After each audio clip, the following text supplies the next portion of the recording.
Alright, I figured I'd do a quick video on my Tisas 1911 A1 U.S. Army, chambered in .45, and some of the accessories and upgrades that I've done to it. First off, we have magazines.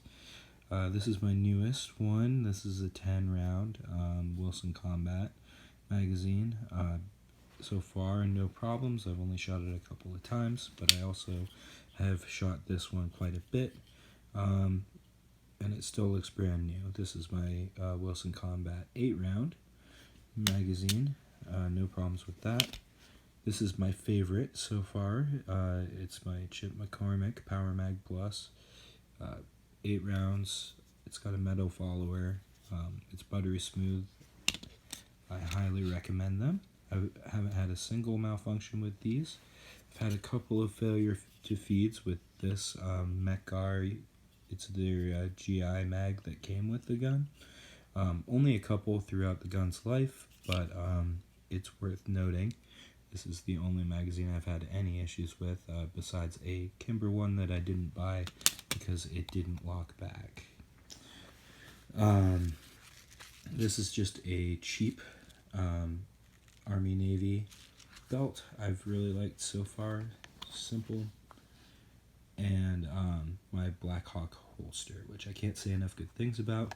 The button retention means that it comes out of the holster when you want it to, and it stays in when you don't want it to come out.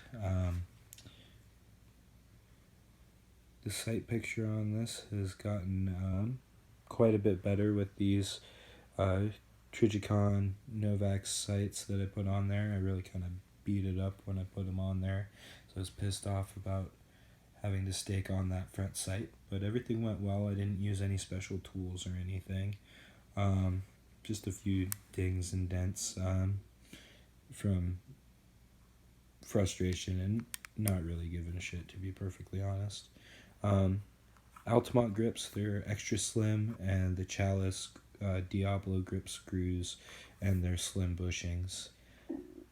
It's a pretty slick setup if you haven't seen it. Altamont stopped making these grips, unfortunately. Flat mainspring housing makes it a lot more comfortable to me. And that's pretty much all I've done to it.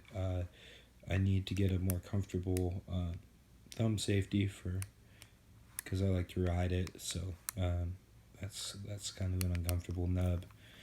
The magazine release is like stiff, so I need to get a lighter spring or cut the spring. I finally got bit the other day, a little bit of hammer bite. It's happened to other people with this gun before, but not to me, and it looks like I finally got a little bit sloppy or tense or something with my grip, and it got me, so I'm debating a beaver tail, although I do like the original A1 look. And I want to get a longer trigger because the A1 triggers are far too short, and it'll be a good opportunity to crisp up this trigger. It's a 1911, so the trigger's decent, but it could be a lot better. It's got, a fair amount of take up there, but then it has a nice crisp single action. And a crisp reset too, but it's not quite as crisp as 1911 triggers are. But anyway, I do love this gun, and there are only a couple of things that I'd really do to it. Those things that I've mentioned and a Wolf variable spring are really all that I have planned for it. It's really reliable. Its tolerances obviously aren't the tightest, being a GI model or replica, but it's really reliable, and I have absolutely no complaints about the accuracy. Really, it seems to be like a whole lot of gun for the money. The machining on it, and the forged barrel, forged slide, and a forged frame. So it's a really good platform to build off of, I think, for the money. Anyway, that's it. Yeah, back to the this holster here. Let's see if I can do this with one hand. But once it's in there, even if you're pressing that button, it really doesn't come out. So I have nothing but good things to say about this Blackhawk holster as well. So there you go. I love my Wilson mags. The Chip McCormick is my favorite.